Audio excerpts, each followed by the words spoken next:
Virginia is home to the nation's largest shellfish industry and one of the largest overall aquaculture or fish farming sectors.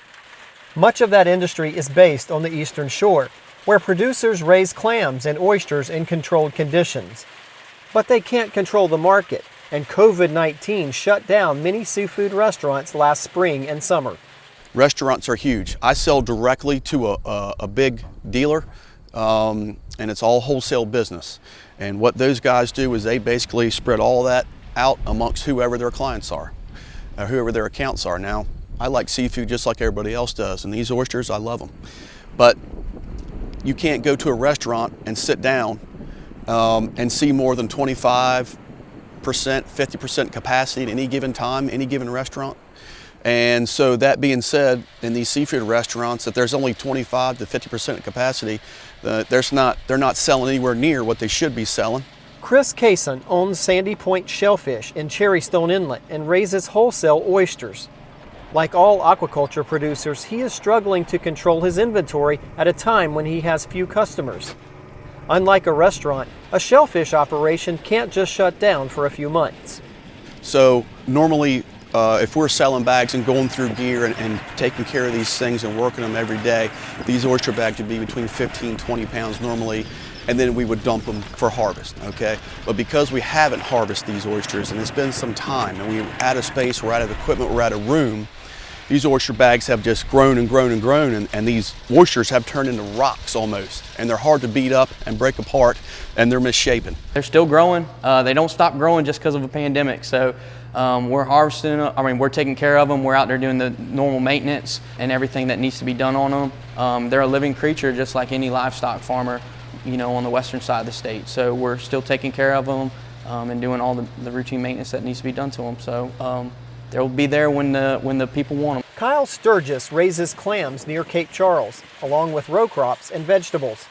He's part of a group of aquaculture producers who have found a way to sell at least some product.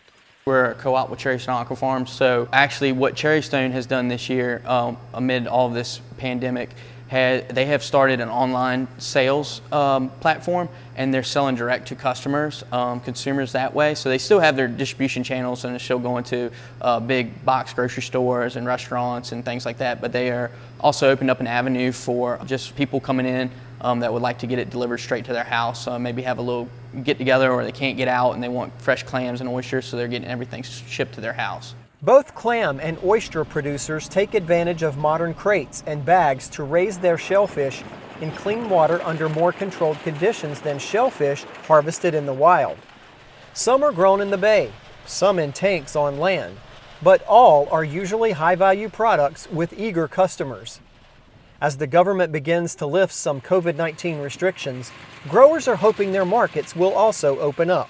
So what we hope is this fall it'll pick up with the normal pickup time. You've got Thanksgiving coming up. Thanksgiving usually a little bit of a lull, and then we get into Christmas time, you pick it up a little more, then you get into New Year's and then it picks up some more. So hopefully this fall will be busy, but I don't know. It's not been, and I'm not getting my hopes up. At this point, I just think it is what it is, and we're just trying to skirt by. Like many Virginia farmers adapting to the pandemic, STURGIS says shellfish producers have to pivot quickly to find new markets and keep on #still farming. Whether it's aquaculture production or whether it's land-based agriculture production, growers in general are very resilient. So we're always learning, we're always doing new things. And so I think this has opened the public's eyes up to how important their food source is and where it's coming from.